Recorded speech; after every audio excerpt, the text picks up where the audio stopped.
Yo, what's up? Welcome to Kind of Funny Games Daily for Wednesday, March 30th, 2022. I'm one of your hosts, Blessing Adeoye Jr. Joining me is our Fox Gamespot's Tamoor Hussain. What up, baby? Who's ready for some news? Tam, I'm very excited for some news because I was refreshing PlayStation's Twitter account today and I was like, all right, give me the big news, give me the big news. And at 10 a.m., right at 10 a.m. today, Tam, they announced it. The big stuff. The big stuff. Stanley Parable is coming to PlayStation. It has a date now. The Ultra Deluxe version of the game is coming to PS5 and PS4 on April 27th. Tam, are you excited? Ooh, always excited to see more of Stanley Parable. Hell yeah. And yeah, from what it looks like it's going to be a significant update. Were you a Stanley Parable person back in the day? I wasn't super into it, but I remember being very, very, very distracted at the time. So this is an opportunity for me to really dig into it again. I've always been meaning to go back to it, but I just never have had the chance. So this is a good excuse to go back to it for me, I think. Yeah, I know for me, this is one. Stanley Parable was definitely kind of a moment because this came out, I think, a little bit after Portal and Portal 2, maybe around the Portal 2 era. It was like early walking sim era, and so it was like this, and then like Gone Home, and then a few other of those early walking sims. And this was for me an early example of a game that was a pure comedy experience at a time where I felt like that was more rare. And so like for those who if you somehow missed Stanley Parable, right? Like it is a first person walking sim. It is you spawn in an office and you have a narrator that's talking about you the character and you play as Stanley, and the narrator is basically like, "Hey, go this way." And you have the choice of like, do I follow what the narrator is telling me to do? Do I go a different direction? And the game kind of accounts for all the different ways you play and all the different choices you make, and it riffs off of that. Like there are many voice lines that the narrator has that like are basically jokes based on what you're doing. I adored this game back in the day, and I've not played it in years, and so I'm excited to return to it, and I'm excited to see what else they do with it because like this game was a fourth wall breaking game, right? Like that was kind of the main thing, is that it kept breaking the fourth wall over and over and over again. And so if you're releasing this game again 10 years later, I feel like you got to find new ways to break the fourth wall. And so if that's going to be the case, I'm very excited for it. I want to dive deep into it. Yeah, I think the one thing that was clear was there's a lot more potential in the game that they made. And this feels like a good opportunity for them to realize some of that. I bet you they walked away from it and were like, oh, we could have done this, this, and this. And they can look at the responses to the game as well and kind of cater what they're doing with this to kind of upend some expectations and have fun with returning players, and also have a more keen insight into how to really tick the boxes and really play with new players as well. So it's exciting for a game that this beloved to come back and seemingly have a kind of significant amount of changes and updates to it. Yeah. And also I kind of miss walking sims. Like not that they've gone away necessarily, but I feel like we've had less of the like big focus on, oh shit, everybody needs to check out What Remains of Edith Finch. Oh shit, everybody needs to check out this one game that's coming out. I feel like that era of walking sim has kind of come and gone, and now like you still get walking sims, but they're not the talk of the town the way that they used to be when a special one would come out. No, not at all. Like they were I don't know, it seems like we swung back into like gameplay heavy stuff again now. We kind of go through cycles where it's like everyone's really focused on making narrative games, and then it swings back to everyone's really focused on making mechanical heavy games, and it feels like we're in the mechanical heavy phase again. I expect that we'll swing back to like narrative again at some point soon, and maybe stuff like this, walking simulators, will be back in a evolved form to a degree. Tim, what have you been playing lately? How you doing? I'm right. I'm playing this little game called Elden Ring. Are you still on Elden Ring? I'm still playing it. Have you rolled credits yet? Or are you like just exploring the world, taking your time? I'm at the point where I could roll credits, but I'm choosing not to. I'm just kind of like wandering around and I keep finding new things. Like I keep finding stuff that isn't like, oh, this is just the same area reskinned. It's like, no, this is an entire area or an entire quest line that I just did not know was here, and now I'm like digging through that, and some of it is stuff like I presumably should have found in the early hours of the game, but I missed because of the vastness of the game. But yeah, it's impressive, man. I'm still how many hours? I'm about 140, 100 and something like that. Yeah, something like that. And then my plan is to finish it up and then start playing again immediately on PlayStation and start working towards the platinum for that. Yeah.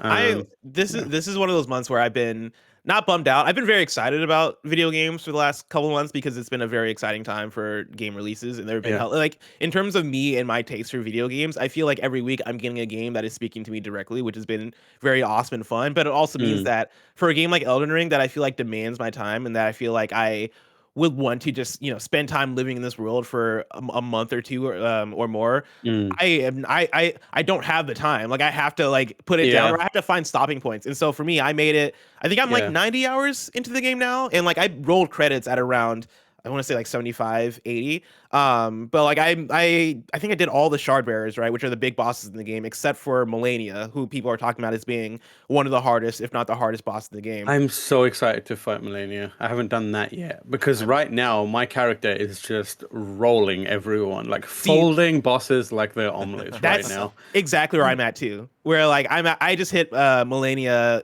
a couple days ago. I was doing it on stream, and I got to her, and I was like, "All right, let's see if this is the challenge that people are making it out to be." Because right now I have my samurai build. I am running two katanas. One of them is the Rivers of Blood katana, which has Mm, very high bleed effect. The other is the Uchi katana that you start off with, and they are powerful. Like I'm running on high strength, high dexterity, high arcane, and mm. I am tearing through folks. The last I want to say like three bosses in the game of like the main storyline quest line like were pretty much a breeze. The last one definitely took me a couple hours, but like the ones before that were pretty much a breeze. So Mm. stepping up to Melania on stream, I was like, all right, man, like let's see if she has the stuff. And I only fought her for about like an hour because I was tired by the time I got to her. But Mm. she had the stuff. Like she was beating my Okay, ass. good. But I got Okay, close a good. couple times. Like there were two tries like early on where I was like, I might end this. I might end this here. But she has a face Roll that back is time. pretty aggressive. People are saying that she might be the hardest Souls boss, not just the hardest Elden Ring boss. Interesting. I don't. I'm very We'll excited for see. that. Maybe I'm very And well like leveled. watching it, and it was fun because like I knew I would never have the stuff to like fight her myself, so it was fun to watch Andy,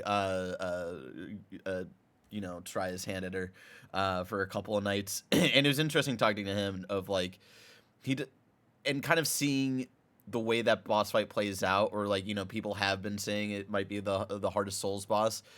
I Interesting. I don't.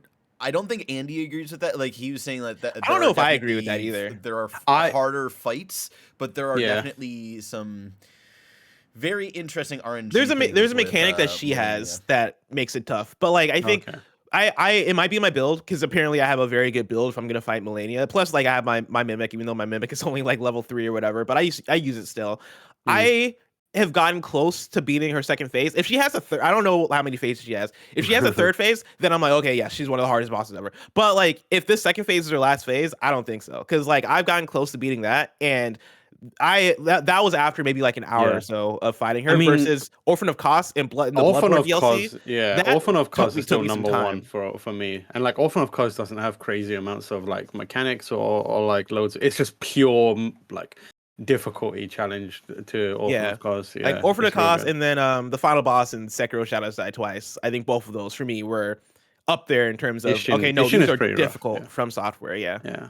I've also been playing a little game called Castlevania Symphony of the Night. Oh shit. Which I'm playing for. I do this show called Lads on Tour, which is like a bi-weekly Twitch stream, and I'm playing that. And I tweeted about this yesterday. Have you played Symphony of the Night? Like a long time ago. So On, like, Vita. remember right at the start, you walk in as Alucard, and you go Yeah. into a room, and then Death appears with his giant scythe, and he's like, "I'm jacking all your shit," and he takes all your stuff, and then you carry on as like a depowered Alucard into the game. Mm-hmm. So I was playing that yesterday, and I was like, "Oh, you know what? I'm gonna walk." I walked into that room, and then quickly thought, "You know what? I actually want to go back and farm the wolves a little bit more." So as soon as I walked into a room, I left like extremely quickly, and somehow glitched that encounter. So when I went back into the room, Death doesn't appear. So Oh, like shit. I carried on into the game as a fully powered Alucard.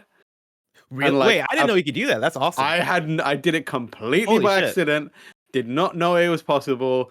It's been many years since I've seen a Castlevania speedrun, but like apparently it's a pretty well-known glitch, but like it's very tricky to do, and it requires specific timing. And I just did it completely by accident, like on my phone playing with a That's backbone. awesome. And so now I'm just like tearing through the game with my Alucard with all his abilities. Is so good. Damn, So we have much a whole fun. show to get to, but I just like kicking it Let's with go. you talking about video games. What was the first game you think that did that? Where it's like, all right, here's your full powered character at the beginning of the game, and then we're gonna strip you of all your powers so you feel weak. Like I know that's very much like a Metroidvania thing. The first game I remember playing, and of course this isn't the first game to do it, but just in my childhood was I think it was Paper Mario, where like you come in and you fight Bowser and you have all these abilities and you get demolished and then you have to go through the star. I remember being a kid doing that and being like, yo, what the fuck? Like, are you kidding me? Bowser did this shit to me.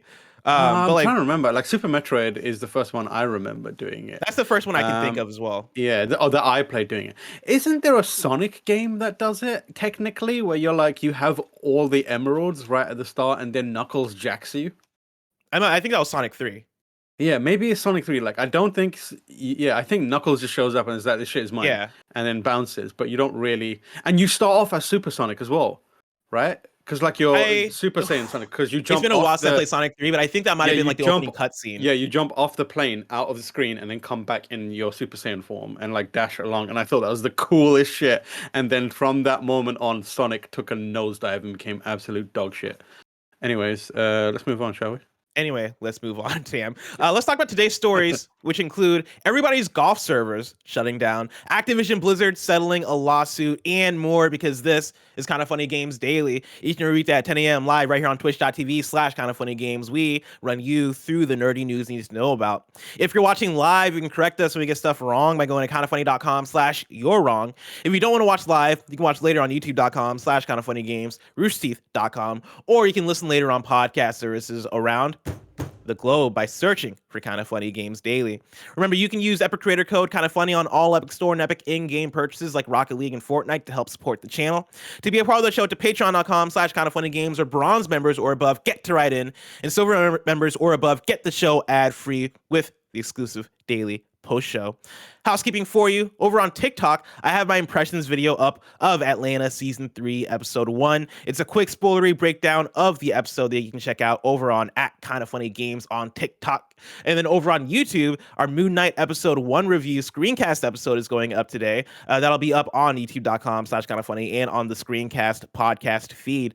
And then PS I Love You XOXO is recording tomorrow with the episode going up on Friday. We'll talk about Project Spartacus and more, so get those questions in on Patreon and look out for the episode dropping on youtube.com/kindoffunnygames and on podcast services around the globe on Friday. Thank you to our Patreon producers, Gordon McGuire, Fargo Brady, and Pranksy. Today we're brought to you by Uplift Desk, but we'll tell you about that later. For now, let's begin with what is, and forever will be, the Roper Report. It's time for some news. We have 5 stories today. A baker's dozen. Starting with our number one to make Greg Miller sad. Everybody's Golf's online servers are shutting down. This is Marcus Stewart at Game Informer. If you've been hitting the links online in Everybody's Golf, your days on the green are now numbered. Sony has announced that the online servers for the 2017 title are shutting down later this year. The shutdown occurs on September 30th, as per a message that appears when you visit the game's PlayStation Store page. It also states that, quote, all online features, including online multiplayer modes, will cease on that date. You'll still be able to play and enjoy the game in single-player offline modes, end quote. This also means that some online dependent trophies will no longer be attainable. There's no official explanation for the shutdown, but maintaining servers costs money. Tam, it's a very sad day.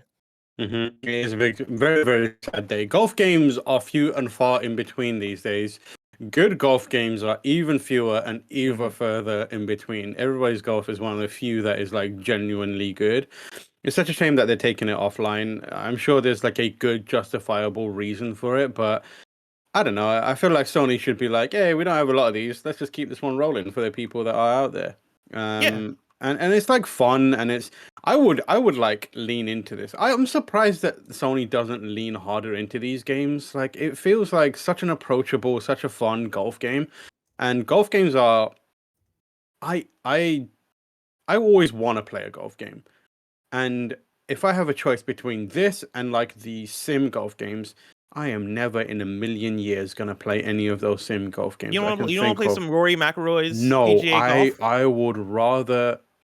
I don't even want to say what I'd rather do You'd than rather I play would some rather everybody's golf. eat dung You'd than rather host the Austin. I would rather become the loathsome dung eater than play Mm, it's the Elden Ring reference. Rory McIlroy's golf bollocks.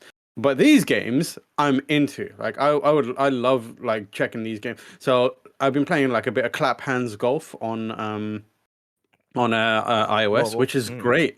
And it's good fun. And like I'm surprised that Sony isn't like, hey, we've got a cool, really easy to play golf game here, everyone. Check it out. You know, do tournaments, that kind of stuff. Chuck in some like treat that game the way they treated Little Big Planet, if you know what I mean. Where here's Kratos and here's I don't know, Sweet Tooth skin. Here's a Gabriel Logan skin. Dude, That could you kind of imagine how stuff. hard Greg Miller would pop off if like they started Exactly. adding like Patapon skins and shit to everybody's golf? Yeah, I'm very surprised that they just kind of like send these games out quietly, especially given how fun they are, and especially given how like there is a community around them, and if they would nourish it, I think it could be really something special. But who knows? Maybe we'll get another Everybody's Golf that's like more of a games as a service thing, and Yeah, fingers I mean, I crossed. would be very excited for that, right? Especially now that we're in the PS5 gen. I feel like you want to put out something that is a PS5 everybody's golf game that ushers it into the new generation with better graphics, better looks, all this stuff.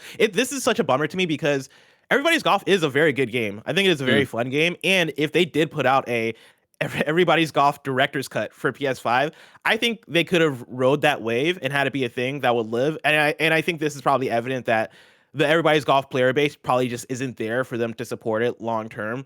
I'm sure the people that play it the most are probably kind of funny. Like it's probably yeah, Greg Miller and Andy Cortez whenever they want to do their rivalry and have me jump in and still beat Greg Miller even though he's supposed to be good at the game. I'm sure those are the only times that the game does get you like forgot a very very short Nick. and also a very short Nick Scarpino, of course. Yeah. Yeah, Like I feel like in terms of content wise, right? Like I feel like we're one of the very few outlets that like go very hard for everybody's golf. And then in terms of player base, I'm sure if we looked at the numbers, we'd be like, oh man, not that many people are still playing everybody's golf. This 2017 niche golf game that came out in 2017, right? In yeah, 2022. I'm sure that's the case, but it's still a sad thing, right? Because like you put it, this is one of the only few arcade golf games to do it like this, right? You're talking about this, and then on the Nintendo side, you're talking about Mario Golf, and then beyond that, right? Like you are getting more and more niche the further you go, and then yeah, you have the PGA Sim stuff that isn't necessarily for everybody, right? Like those are for the people that want to show up and play the sim golf games. Those are for the hardcore. Those are for the people that want to buy the game every single year. Even though I'm sure PGA doesn't come out every year anymore, but you know what I mm, mean. yeah. And so yeah, I think it's sad. Like I hope they come out with a new game soon, or I hope they find a way to release a PS5 version that reinstates online and continues to carry it forward Yeah. because for a PlayStation 2 that seems like they want to evolve into live service, this doesn't bode well. You know, this strikes me as all right, cool. As PlayStation, again, this doesn't have a large player base, so we're gonna abandon it. And that's not what I want to hear at this point in time. It's also kind of weird given that they have the option to just jam it into like PlayStation Plus or PlayStation, one of the new tiered system things, and just Yeah. make it like give it a kind of shot in the arm. And I don't know, maybe they made it free on PlayStation Plus a while back, and I just don't remember it. But like, there's ways to kind of bolster a community for them in their own ecosystem without just jumping to shutting it down. I wish they would explore that a bit more. But yeah, And it's a sad time. it also might be a Clap Hands studio thing, right? Like Clap Hands Yeah, is a true. studio that makes everybody's golf. They went on to make it's called Clap Hands Golf, right? For Yeah. mobile. Yeah, they went on to work on that, right? Which isn't a PlayStation game. And I wonder if it is a thing of, hey, we were brought on to publish or to work on this one game published by PlayStation, right? Everybody's golf. And now like we don't have that deal anymore. And so we don't necessarily have to keep up and update it and like work on it long term. Maybe there's something in that. Maybe it's just the Yeah, fact that they don't have that ongoing partnership. true. There could be that. It's unclear. I would have thought that Sony was operating the network side of that game, but especially if it's an exclusive. But maybe there is some element of Clap Hands needing to kind of detach themselves and wash their hands of it. Yeah. I mean, PlayStation, you're buying all these studios, right? You bought Bungie, you bought what was the one that was just announced? Like, oh, Haven Studios. You buy Haven Mm-hmm. Studios. All I'm saying, clap Buy hands, Clap Hands Golf buy clap Studio. hands. Let them work on a golf game indefinitely. You heard it here Yeah, first. just the PlayStation All-Star Battle Royale of golf games. Let them make it. Let them Honestly, make it. like that is actually gold. Like honestly, if you made it, if you put out an everybody's golf game that does function like what the last Little Big Planet game did, right? Sackboy's Big Adventure did, Yeah. where over the months you get the Horizon Zero Dawn skin, you get the Kratos skin, you get the Ghost of Tsushima skin in there. That'd be hype as hell. Yeah, I mean, like, I think it's a no-brainer, but what do I know? I'm a humble man who works You're in the only video game managing industry. editor of the #1 Yeah. video games website, Exactly. Gamespot.com. Exactly. Tim, let's talk about more news about things being unavailable. Story number 2, Fast and Furious Crossroads is being delisted less than 2 years after release. This is Ryan Leston at IGN. Who is upset about this? Tim motherfucking Geddes. No, Tim motherfucking I don't Geddes. even think Tim's would be upset about this, you know?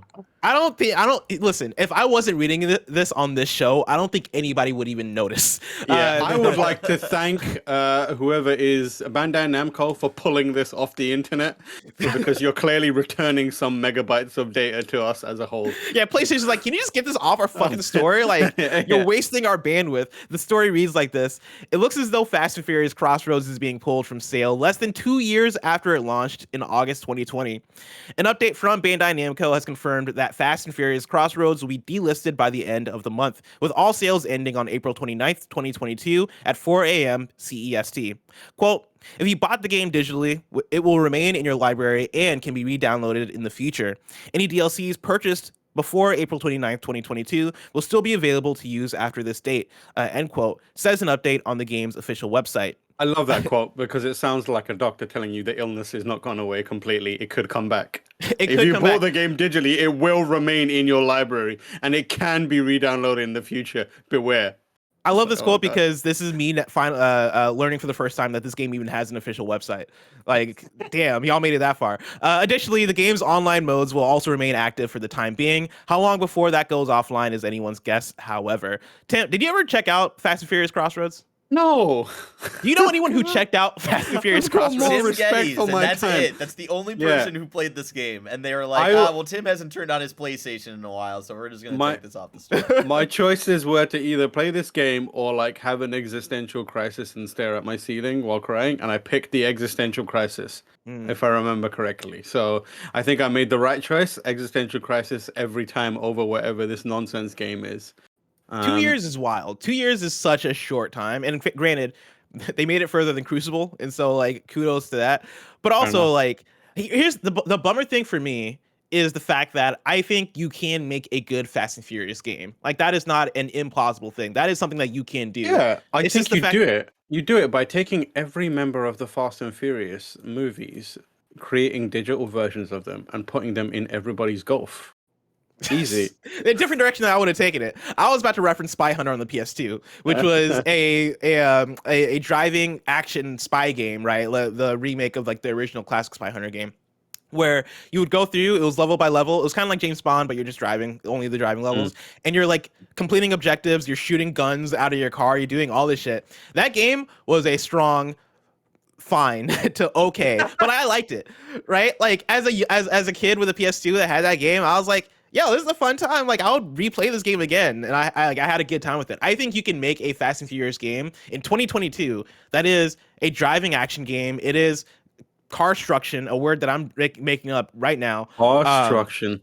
Car destruction, right. And it is single player, multiplayer co-op, who knows, but it is you fulfilling objectives and doing stunts, right? It is you jumping from building into the next building and making that happen. Here's my genuine pitch for it. Remember when Nintendo released Mario Kart DLC that was a Mercedes-Benz? And everyone was like, why is there this realistic looking car in Mario Kart? It was very confusing.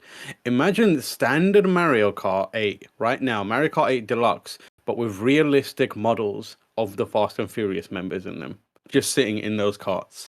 And that's it. That's all you do. I'm surprised there aren't more like Fast and Furious crossovers in video games. Like, has there been, kindoffunny.com/you're wrong, has there been Fast and Furious characters in Fortnite? Because I feel like that's a slam dunk. I feel Yeah, like putting true. Fast and Furious characters in Rocket League is a slam dunk, right? Like get them in Destruction All Stars. I feel like that's a I would layup. love to see fucking Forza did it, is what people are telling me. Vin Diesel building in Fortnite, just setting up structures. He cannot be using the no building mode. Just Vin Diesel and I don't know, Ludacris, just Get Ludacris building in there. forts to protect themselves from. Chad is Get also Tyrese. saying Rocket League did a Fast and Furious crossover. Okay. Which I do Okay, think so is- okay, it looks like it is happening. That warms my heart then. But I want to see it happen more because like Fast and Furious is popular. Fast and Furious is usually always popping. Barry, do you know when the next Fast and Furious movie is coming out? Fast 10? No. No? This is why we need Tim Geddes on the show more. I'm sure that's coming out within the next year and a half. Like Let me Google it while you. it's always thank you, Tim. It's always the right time for Fast and Furious. So give me more Fast and Furious crossovers. That's my decree. May Every single one of 19th, these news stories is ending 2023. with me making a decree. 2023? Yeah, May 19th, 2023, featuring Vin Diesel, Jason Momoa, Charlize Theron, and The Rock. oh my God, Han's coming back.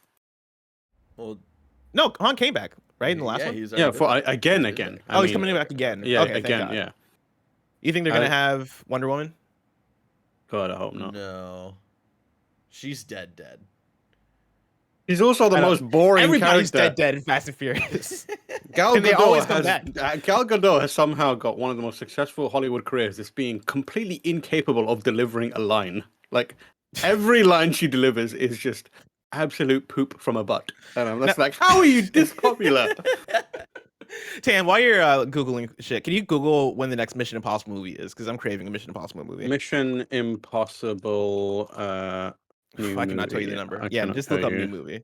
And while you're doing that, Um, let me tell you about story. Actually, I can tell me now. June Story 8, number 28, three. 2024. Do you say 2024? Yeah, I said 2024. God. Instead of its worst timeline. previously announced debut of July 7th, 2023. Yeah, I feel like didn't he get like injured again or something? I feel like something happened with Mission Impossible. I think there might have been Well, a COVID thing. the thing was, no one took COVID seriously on the set. Like, literally no one. And they all got it, including, like, the director. Mm, And it was, like, wild. God, you hate to see it. Story number 3. Activision Blizzard has settled a sexual harassment lawsuit for $18 million. This is Matt Kim at IGN. Activision Blizzard is looking to do away with one of the several lawsuits over sexual harassment and discrimination levied against it. According to the Washington Post, U.S. District Judge Dale Fisher is, quote, prepared to approve, end quote, an $18 million settlement between Activision Blizzard and the U.S. Equal Employment Opportunity Commission, aka the EEOC. This lawsuit is separate from another one from the California Department of Fair Employment and Housing. Once finalized, Activision will agree to create an $18 million fund to compensate eligible claimants, continue enhancing policies, practices, and training to prevent harassment and discrimination in the workplace, and engage a third-party equal employment opportunity consultant approved by the EEOC. Activision Blizzard has been embroiled in a sexual harassment scandal since 2021, and while it looks to resolve one lawsuit, there are others the company still faces. Tam, how do you feel about this? Is this a step in the right direction? Yeah, but also no. Like, I think this is chump change for Activision Blizzard. Like, this is not nearly enough. And it feels like... I think the important thing to remember is this ultimately is a gesture for public consumption. Like, hey, we did the thing, leave us alone now. And we absolutely should not leave them alone, because ultimately what you need is not monetary value being paid to these people. Yes, pay them people who you impacted, compensation for some of the things that happened to them. Ultimately, no amount of money is probably adequately going to kind of alleviate the things that they went through and the trauma and stress that they went through. But this goes some way. What needs to happen is, like, there needs to be positive, meaningful action in rooting out bad actors within these companies, and then establishing a system and workflows and kind of like groups within that company that ensure that this kind of stuff doesn't happen again. If this stuff is going to continue to happen, if the root causes aren't addressed, if people like Bobby Kotick are still hanging around just turning a blind eye, and it's still a boys club where people can do insane, wild shit to people and get away with it, doesn't matter how many millions that you're coughing up, like that doesn't matter because it's just going to continue happening. And the people there who aren't, being paid this money are going to continue to feel unsafe, or they'll continue to, be bad actors. It doesn't really matter to them. Like if you suck and you're at this company and you're perpetuating this bad behavior, the other part of the business paying $18 million is probably not going to change much for you. You're going to still being shitty, carry on being shitty. That's not what needs to happen. What needs to happen is people need to be taking positive action within these companies to ensure there's systems and in place to make sure this stuff doesn't happen again. And also there needs to be, folks within the companies looking out for the workers, not just the company itself saying, hey, we set up this team in HR. Reminder, HR usually is there to protect the company. There needs to be people who represent the people who work there in development and other disciplines within these companies looking after their own, basically a union. So unionize. Hell yeah, you said it best. Tam, before we move on to the next news story, I want to tell everybody out there about patreon.com/kindoffunnygames, where you can go and get the show ad free. And speaking of ads, let us tell you about our sponsors. Shout out to Uplift for sponsoring this episode. I've been using my Uplift desk for well over a year now. I love the thing so much I decided to write a rap song for them. The build quality is real good. It's made of real high quality wood. They didn't ask for it, I just did it anyway. Getting my Uplift desk immediately improved my mood. Whenever I'm on shows, I'm standing up, I'm feeling a lot more energetic. And also I kind of feel like I was just maybe creating some bad habits sitting down at a desk all day. I would move my legs up, I'd sit underneath my legs on my chair, and eventually all that stuff just created really bad back pain for me. Choose from laminate, whiteboard, bamboo, solid wood, butcher block, or even custom solid wood or laminate options. Uplift Desk won New York Times Wirecutter's Best Standing Desk from 2019 to 2022. And while I'm at it, I'm just gonna give them an award as well. Best standing desk that I use in my bedroom from when they sent it to me until now. Uplift Desk have a 15-year warranty. They ship the same day you order with free shipping and free return shipping. So if you've been feeling the effects of sitting at a desk for 8 hours a day, maybe you want some more energy in your life, maybe you want to do squats in the middle of a Zoom call or something, uplift your life. Go to kindoffunny.com/uplift. That Andy Cortez, man. When is he dropping a mixtape? I need the Andy Cortez mixtape. What's the Andy Cortez mixtape called? Nitro Rifle. Oh, you think he just goes Nitro Rifle by Andy Cortez? No, Nitro Rifle. Clicking Heads. Clicking Heads. His artist name is Nitro Rifle. And the album is called, the mixtape is called Clicking Heads. Clicking Heads. Okay, that's and then actually he really follows good. up, and then he follows up with the sophomore album, Ripping Him to Shreds. What's the third album? What's the junior album? I don't know. Taking Names. Twitch.tv/Andy Cortez. Twitch.tv/Andy Cortez. It's like how Beyonce had the album called Beyonce. Yeah. But Andy's album is called Twitch.tv/Andy Cortez. Yeah. I love that. What's the album art for Clicking Heads? For Clicking Heads, Yeah, I need the album art. I think it's Andy Cortez, like a James Bond style thing, where he's like down the scope of a gun. Oh. You're seeing him, but he's in the distance and he's just holding a gun back. He's like, I got no fear. See, I was like, you don't know which head is being clicked in the situation. Yeah, it could be his, it could be the enemy's. It could be the enemy. I could be the was ops. thinking of like he's like holding a gun towards the camera, but then like a mouse, like a computer mouse, is like on top of his head. Oh yeah, like he's actually being clicked. Yeah. Yeah. Or like he's holding a gun, but also he's holding a mouse in his hand. Wow. Like just good. Shit. Like he's like it's cocked to throw like a grenade, but it's just a mouse, and you're like, damn. How long do you think before we see art of exactly what we're I describing? want to see it. I'm gonna give it about the end 5 of the day, hours. By the end of the day, we'll see. Yeah, Bless and I will executive produce the mixtape. Oh, and it will be fire. It will be fire. We can make this happen. Andy Cortez, let's do hit it. me up. For now, let's hop into story number 4. The studio that made Wattam is shutting down. This is Brendan Sinclair at gamesindustry.biz. Phenomena is shutting down this week, according to People Who Make Games' Chris Bratt. Not to be confused with the person that's playing Mario. This is Bratt with a B.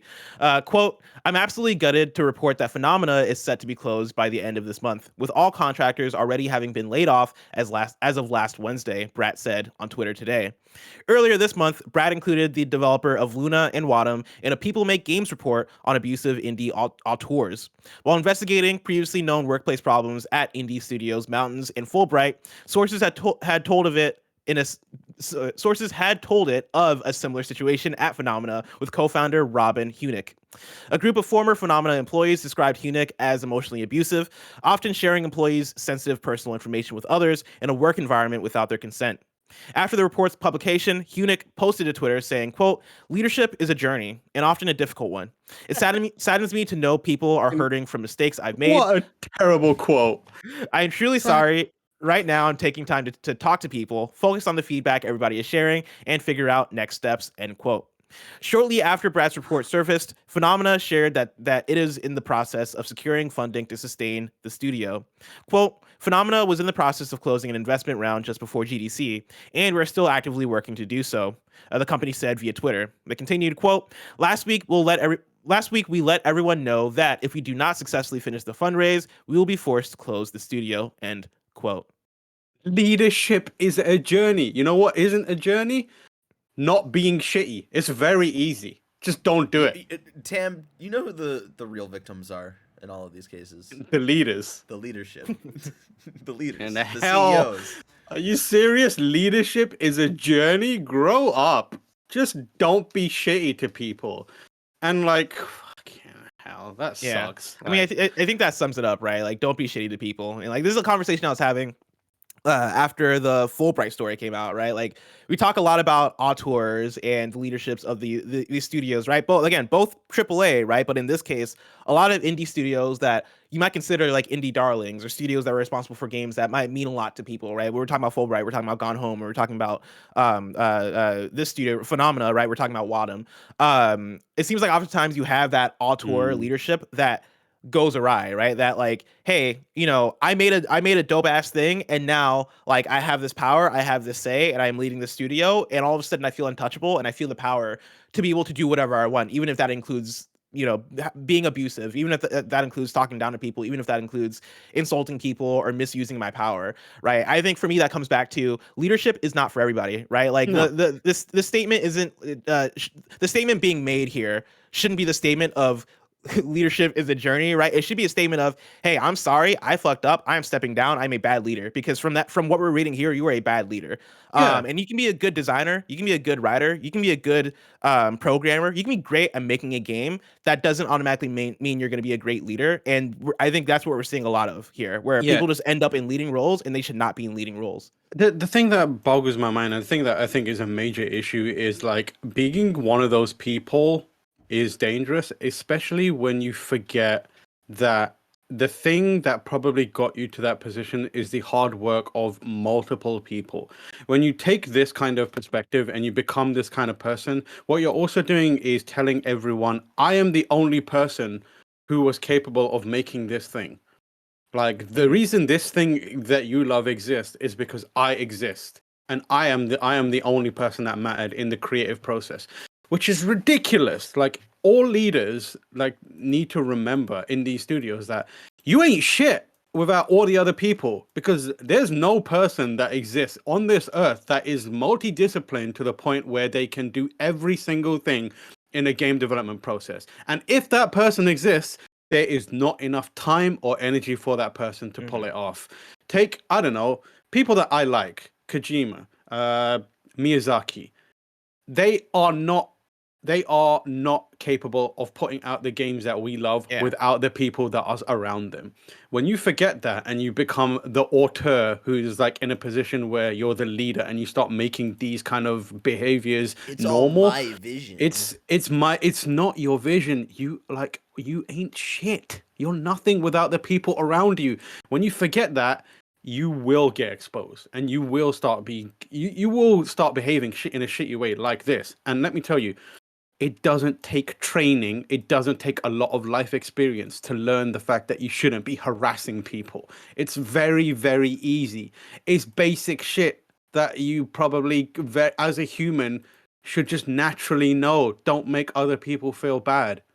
And like the fact that when this stuff happens, people need to come out with their like shitty apologies and be like, this is a journey. It was a journey for me. No, it wasn't, man. Just take the L. shut up and just go Yeah. away. Like, Take the L, be better, step down. I yeah, think I'm is, like, is the I've lesson. reached the point where, like, as you can probably tell, I'm like incredibly exasperated with people in this industry, especially people in leadership positions. And then the thing that really pushes it further is when they do the, oh, I didn't know this is where I was gonna, woe is me. I was so hard done by, you know, it was really difficult for me. No, it wasn't. Like, just every apology needs to be what Blessing said from this point on. I screwed up. It was my fault. I suck at this. I'm out of here. Maybe I'll come back one day and hopefully I can prove to you that I'm not the same person. Peace.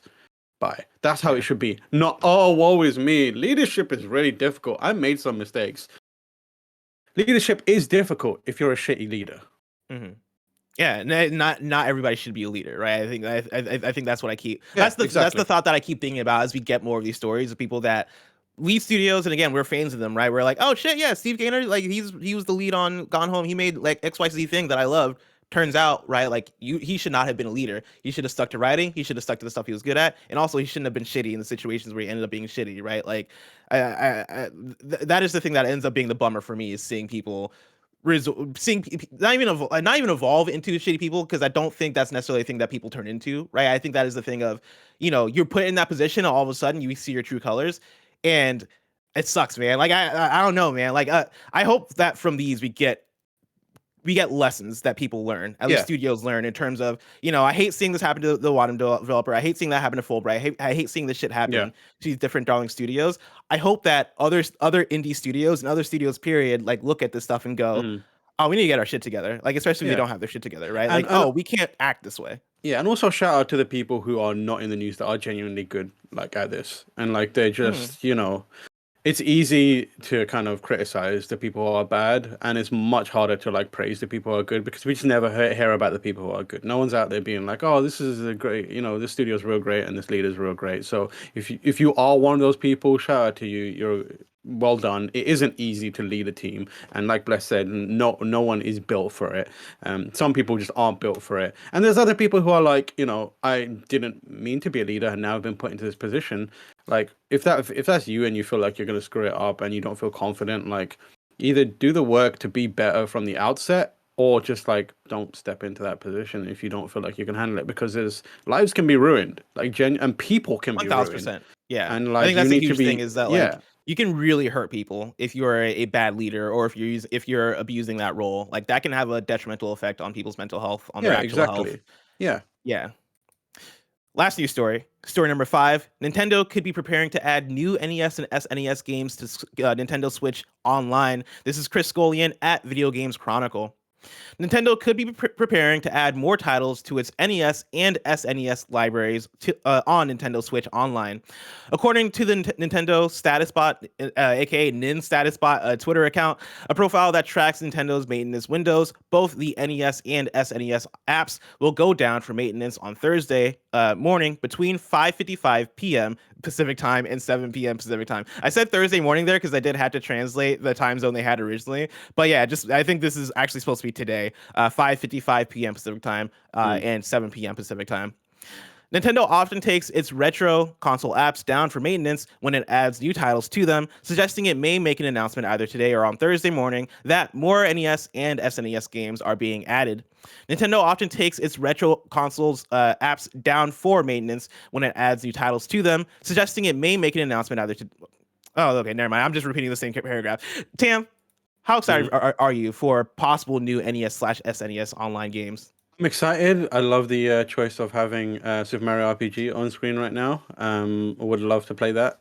But yeah, How's that I don't not on know. there yet? It's wild. I feel like there's some really obvious ones that I feel Nintendo holds back just because they know that, we've got some stinkers coming up, or we've got some stuff that no one really cares about. We need to have like a banger for every one of these drops. I feel like they keep these. Yeah. After Earthbound, it's like you gotta get Super Mario RPG on there. Yeah. I think like it's only a matter of time until we get it. It's just a matter of like how long and what is it. Every drop will be a bunch of games that you probably are like, oh cool, but I'm not gonna play that. And then one or two big games that you're like, oh hell yeah. So whether like Mario RPG is part of the next drop, who knows? But I think I'm excited to see what that one big game is where everyone goes, "Hey, awesome! We've got this game. It's available to us. We can play it." I hope so. There have been plenty, now that we're this far into NES Online, there have been plenty of posts on Nintendo's Twitter of them announcing new games for NES Online, and I look at it and I'm like, what are any of these games? I've never heard of any of these. I swear to God, they're like going into an NES name generator and just punching shit in and seeing if people notice. Yeah, there's some games that I'm like, do we need this? Did we need Block Jumper or whatever the hell that is? Like, Yeah. it's just like, come on. Again, it's like name generator ass games. Like, oh yeah, we have fight. Oh, I was gonna say Fight Night. That's an actual thing. We have. I was like, what sounds like Final Fight? And I was gonna say Fight Night. Yeah, we have Last Stand for the NES launching today. Yeah. Like, it's the most random names of shit. Where I'm We've like, got Punch Puncher. I was like, what? What's that? We got who knows what Kickflip, that is? the Yeah, we've got skateboarding game Kickflip. that everybody knows. Yeah, we've got Run Adventure. We Alright. got Tiger. Oh no, Tiger. And Woods then is a game. and then there's those games that are just like one word and just explain the genre of the game, like adventure. And you're like, oh, okay, what's this? It's like, okay, I get what this is. Yeah, adventure. Yeah. Or Jumpman. Oh, yeah, or jump. Yeah, oh, well, okay, cool. Whatever that is. Tim, I'm very excited to see what game. And then what happens is you're like, okay, who cares about that? And then they're like, and Nintendo fans are like, actually, that was the first game that this legendary developer ever made, and it's one of the most important games in the history. And you're like, all right, I'm cancelled now. Okay, Sick. don't call out Jared Petty like that. Come on, man. See, I thought you were making like a Moon RPG adventure reference. 'cause I Yeah, remember that's that what I'm happening. talking about.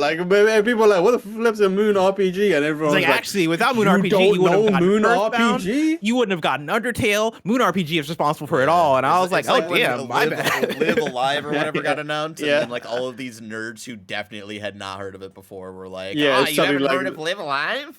yes, isometric diorama classic. And you're like, whatever. You just Google that shit. I can see you quoting the Wikipedia right now. Stop lying. Exactly. Stop lying, Per Schneider. Anyway, Tim, I'm very excited to see how hype Live Alive ends up being, because that actually looks like a pretty fun time. But the release of Live Alive is so far away. If I want to know what's coming out to mom and grop shops today, where would I look? The official list of upcoming software across each and every platform, as listed by the Kind of Funny Games Daily, hosts each and every weekday. Yeah. Out today, we got Agent Intercept for PS5, PS4, Xbox Series X, Xbox One, and Switch. Katie and Meowland for PS4, Xbox Oh, One. how do I get to Meowland? I've got Barrett. Can you look up Katie and Meowland? I gotta know what that is. We got Death Stranding Director's Cut for PC, Escape First for PS4, Richie's Nightmare for Switch, Shattered Tale of the Forgotten King for PS4, Switch, and PC, Take Off the Flight Simulator for Switch, G Darius HD for PC, Stardom 3 for PC, and then Wyland's Ocean Odysseys update is available right now. Right now, Barrett has pulled up. What's the name? Katie and Meowland. Yeah, This looks looks kind of cool. Interesting. Yeah, it's got an interesting art style. It's based off of Alice in Wonderland, apparently. Holy cow. Oh, yeah. I can Alright. see it. Yeah, art style looks like, I don't know, it's almost reminds me of a little bit of like Foster's Home Oh. mixed with like, I don't know what the other thing I'm thinking of is. It has like, Yeah. there's definitely something that is throwing It's got back that to you. like it's got that early mid 2000s like Cartoon Network vibe to it. Yeah, it also reminds me a little bit of like Broken Age ish. Yeah, it looks like Like Double if Fine. Foster's and Broken Age had a Mm. beat. Yeah.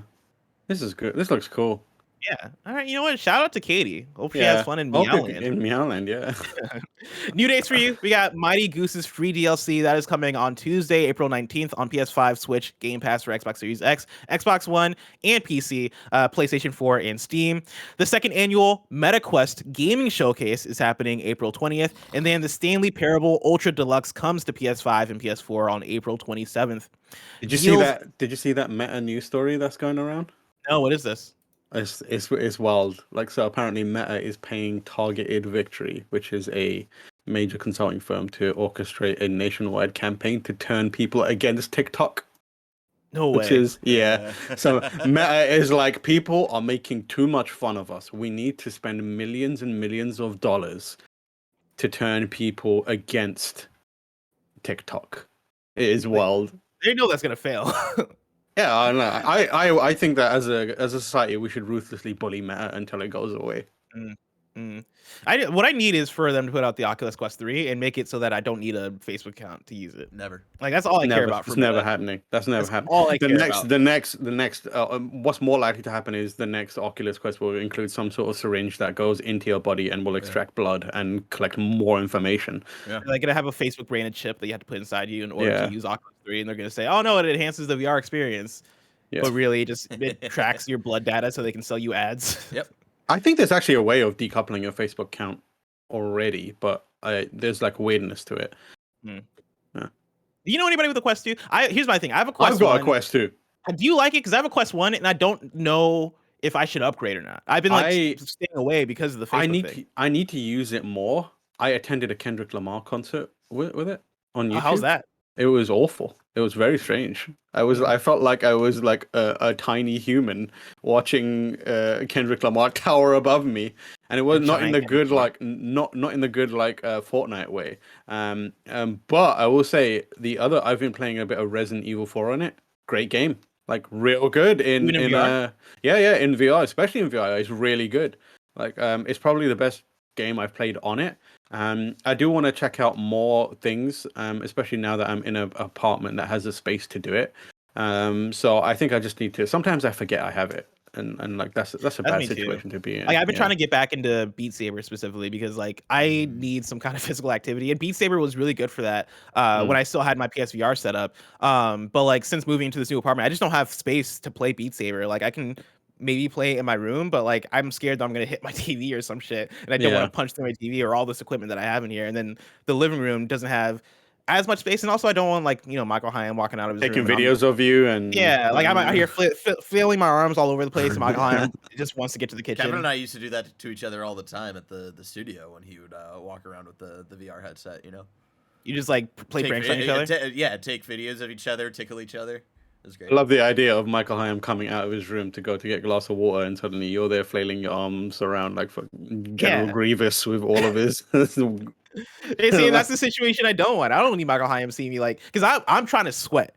Tamoor Hussain. That's my thing. Is when I played VR Beat Saber, I was in there sweating. I was playing the most difficult modes. I was in there to get the physical workout, and I don't want to be sweating in the living room. I mean, we have a workout set up in the living room that Michael does use. He has like I was gonna say an Excite bike. He has like a workout bike out there, and he has like weights and stuff. So he does like workout in the living room. But I'm trying to be active. I'm not trying to do like those like slow workouts. I'm trying to like be all within Beat Saber. Have you tried in your apartment, there's this like rectangular thing called a front door. If you go through that, it takes you into the outside world where there's like almost infinite space, and you can just like, if you like when you're walking, if you increase the pace of your steps and keep going as much as you can, you will eventually transition into something called a run. Fuck that. No, we're not doing that. And if you go outside with no shoes on, and you run, and there's this thing on the ground that's green called grass. You have your feet touch some grass, and you can touch some grass. Is it similar to like Touching Grace?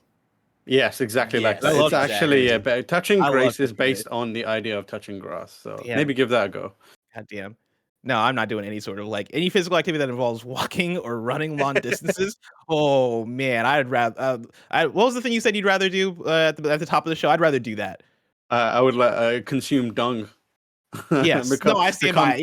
Become the lonesome dung eater. Become the lonesome dung eater. That's what I'd rather do. Deals of the day for you. Microsoft has announced that March 2022's Games with Gold are Another Sight, Hue, Outpost Kaloki X, and MX vs. ATV Alive. What did you say? That sounded like wild. Outpost Kaloki X. Okay. I've never heard of this. Okay, cool. PlayStation Plus games have been announced for April. You're getting Hood, Outlaws, and Legends, SpongeBob SquarePants, Battle for Bikini Bottom, Rehydrated, and then Slay the Spire, which is pretty cool. And then hidden in that same PlayStation blog post for PS Plus, it was announced that Persona 5 is leaving the PS Plus collection on May 11th. Add the game to your library before then to continue to access it while you have an active PlayStation Plus subscription. That's sad news. I don't like that. Or just play Royal. I think it was a mistake from the fucking beginning that they release Royal, an infinitely better version of Persona 5, and then they're like, let's give the lesser version to. To be fair, it's free. Yeah. Well, it's guess. free with the subscription, but it's one of Yeah. those things where like I constantly get the question of like, Barrett, what should I play, Persona 5 or Persona 5 Royal? No, And I answer Royal. Royal because Yeah. it is the infinitely better version. They're like, well, Persona 5 is on the PS Plus collection. I'll just play that. And it's like, no, Why did you ask me then? Why are you Why did you ask asking me me? then? When you know the answer I'm going to give you. You know, like you're gonna have to, and Royal is always on sale. It's always on sale. Always. It's Always. weirdly, even when there's not a PlayStation sale going on, somehow always on sale. Mhm. Just fucking Exactly. play that version. It's infinitely so many like quality of life changes that make the gameplay much more fun. I mean, fucking quality of life. The which actually does I do think the quality of life is important It's because so the gameplay good. loop It's so gets so much important in better. that But also game. the story stuff, right? Like I would always recommend Royal over Persona 5. Yeah. Mhm. But also like it was the And easiest it's slam like, dunk for them to go like, if all right, you let's don't want to include do this the thing for extra free. Royal stuff, you can just get the ending from Persona 5. Mhm. That's like, just, Yeah, but like that's also an entire Unfortunately, playthrough of Persona 5. You know, Unfortunately, though, the Okumura boss fight in both of Terrible. them, the same.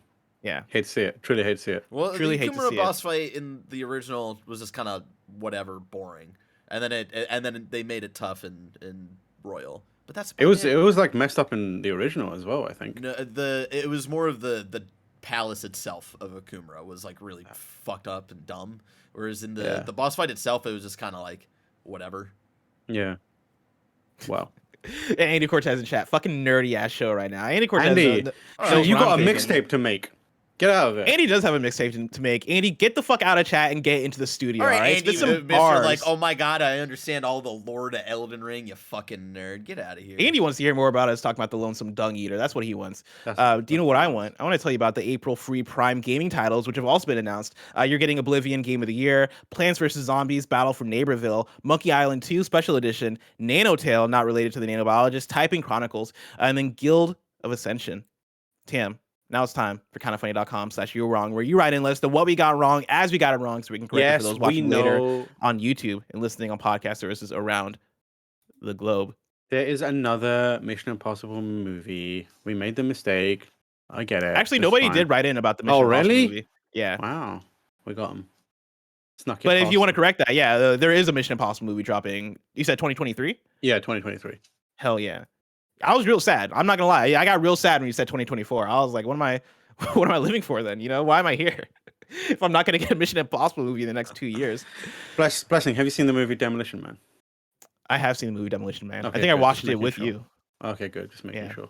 Very good Great. movie. Yeah. Oscar Ivan writes in and say, if I heard right, Bless said Paper Mario 64 is a game that you start OP and Bowser owns you and then you're super weak. Not the case. Bowser wrecks you in the beginning of the game because he stole the Star Rod and is invincible with it. Hold on, I got like a weird pop-up thing on my Google Excel. The game afterwards is you getting more powerful and saving the Star Spirits to be on an even playing field with Bowser. Okay, maybe that's what I got confused. I remember getting my ass handed to me at the beginning of the game by Bowser, and it was a purposeful ass whipping. And I think that was the first time that happened to me as a kid. Maybe that's what I was thinking. Right. And then Jay Fulcrum wrote in to talk about the Rocket League and Forza collaboration. F10 is coming in 2 parts, 2023 and 2024.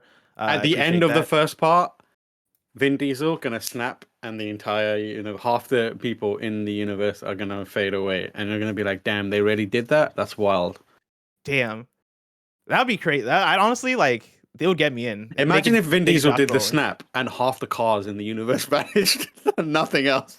But then like you get a movie in between those 2 movies that's just The Rock and Jason Statham, and it's them like figuring out time travel, and then in the last movie it's like, all right, cool, we're all going on a time travel adventure throughout all the Fast and Furious movies. That would be dope as hell. Let's go. Let's fucking go. Tomorrow's hosts for Kind of Funny Games Daily are Greg and Tim. If you're watching this live on Twitch right now, after this is Greg and Mike playing some of that WWE 2K22. If you want to catch that stream later, you can of course subscribe to youtube.com/kindoffunnyplays. Remember, this has been Kind of Funny Games Daily, each and every weekday live right here on twitch.tv/kindoffunnygames. We run you through the nerdy news you need to know about. We have a Patreon post show for those that are subbed at the silver level of patreon.com/kindoffunnygames. So stick around for that. Otherwise, until next time, Game Daily.